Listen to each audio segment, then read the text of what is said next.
2025-26 অর্থ বছরে ব্যয় বরাদ্দের প্রস্তাব পেশ করে অর্থমন্ত্রী প্রণজিৎ সিংহ রায় তার বাজেট ভাষণে কৃষি, মৎস্য, গ্রাম উন্নয়ন, পূর্ত, শিক্ষা এবং স্বাস্থ্য দপ্তর সহ বিভিন্ন দপ্তরের জন্য ব্যয় বরাদ্দের বিস্তারিত তুলে ধরেন।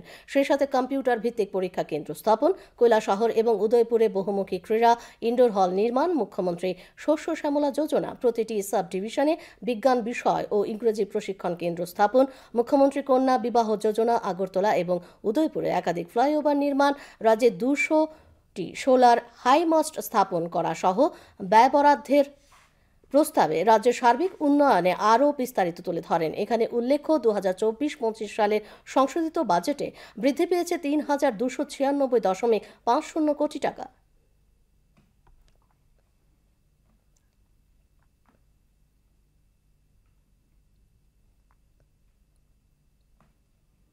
ভাবে অধিকতর সমৃদ্ধশালী করে তুলতে একাধিক গুরুত্বপূর্ণ উদ্যোগ গ্রহণ করেছে। সরকার স্বাস্থ্য পরিষেবা ও স্বাস্থ্য পরিকাঠামো উন্নয়নে সর্বাধিক গুরুত্ব দিয়েছে।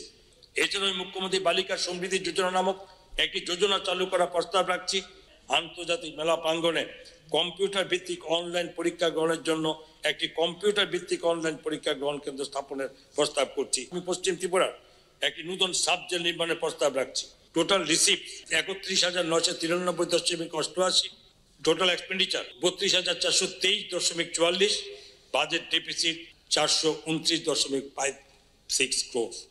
মানে অধ্যক্ষ মহোদয়, এই বাজেটটি হলো আমাদের রাজ্যকে বিকশিত করে তোলার একটি রূপরেখা, যাতে আমাদের উদ্যোগসমূহ বিকশিত ভারত গঠনে কার্যকরী অবদান রাখতে পারে।